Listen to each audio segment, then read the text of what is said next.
Hello friends, welcome back to this channel. दोस्तों, इस video में हम लोग रिलायंस पावर के लिए बातचीत करेंगे, लेकिन आगे बढ़ें उससे पहले आपसे रिक्वेस्ट करना चाहूँगा। पहले रिक्वेस्ट कि अगर आप डीमैट अकाउंट ओपन कराना चाहते हैं, डिस्क्रिप्शन बॉक्स में एक लिंक आपके लिए ड्रॉप किया गया है। दूसरी रिक्वेस्ट कि अगर आप चैनल को फर्स्ट टाइम देख रहे हैं, सब्सक्राइब करके बेल आइकन को हिट कर लीजिएगा ताकि आपको नोटिफिकेशन मिलती रहे वीडियोज़ की।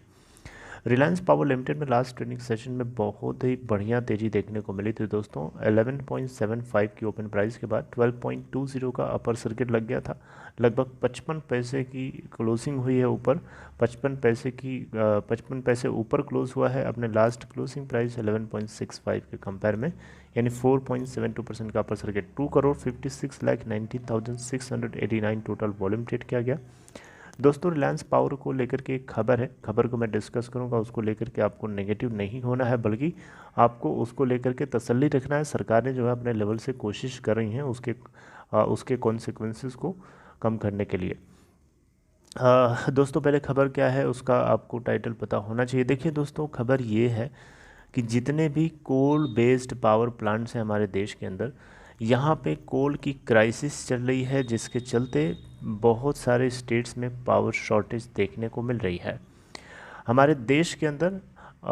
इन our country, over half of countries thermal power plants are running low on coal, है ना।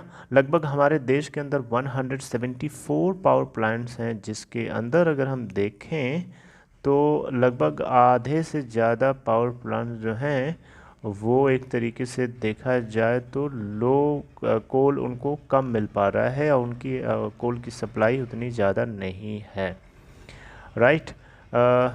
दोस्तों, आप देख सकते हैं यहाँ पे, सॉरी 174 नहीं है डेटा दोस्तों, 134 है, मेरे मुंह से गलती से निकल गया, आई एम सॉरी। दोस्तों, यहाँ पे 134 थर्मल पावर प्लांट्स में से अगर हम देखें तो सिर्फ 69 पावर प्लांट्स जो हैं अभी ऑपरेट कर रहे हैं, उनके पास भी क्रिटिकल स्टॉक पड़ा हुआ है कोल को लेकर के, और जो कि 1 हफ्ते या 1.5 हफ्ते तक मैक्सिमम चल सकता है।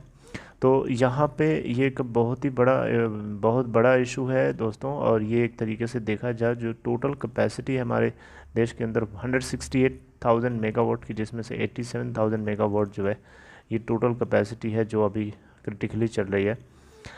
दोस्तों, अब देखिए यहाँ पे तो जो थर्मल पावर प्लांट्स हैं ये लो सप्लाई कोल क्यों हो रही है, ऐसा इसके पीछे क्या कारण है।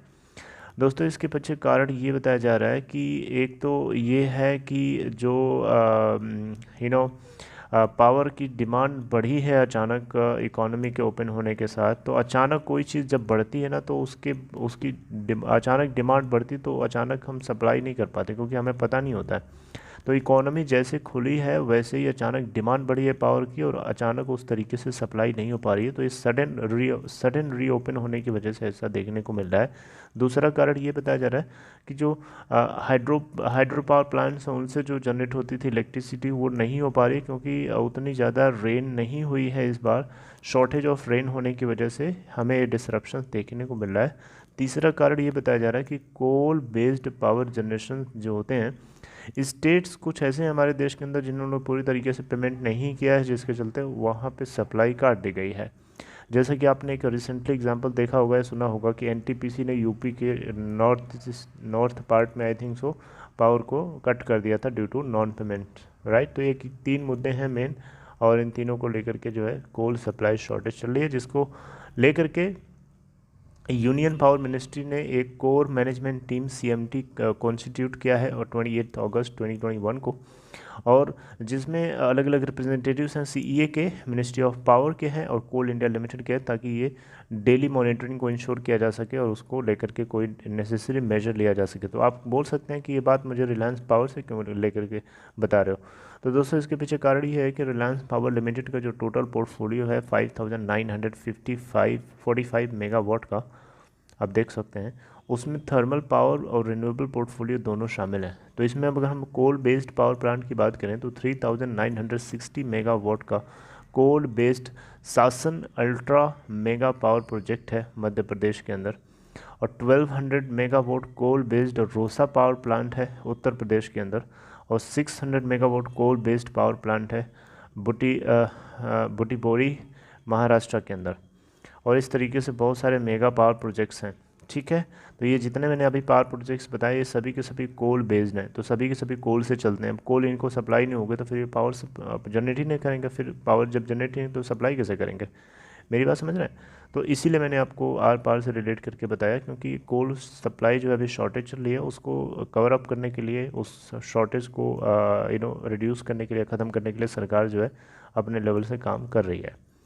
राइट, आई होप आप मेरी बात समझ पा रहे हैं, और शॉर्टेज क्यों हुई है ये भी आपको मैंने समझाया। I hope you like this information regarding Reliance power limited. अगर आपको कंटेंट अच्छा लगा हो, अगर आपको लगा कि हाँ इन्फॉर्मेटिव है, और आपको देख करके इसको सुन करके पैनिक नहीं करना है, एवरीथिंग इज़ गोइंग वेल, अब धीरे धीरे सब सही हो जाएगा। क्योंकि रिलायंस पावर ही नहीं, जितने भी और पावर सेक्टर की कंपनीज सभी के लिए शॉर्टेज है, ऐसा नहीं है कि सिर्फ इसी के लिए है।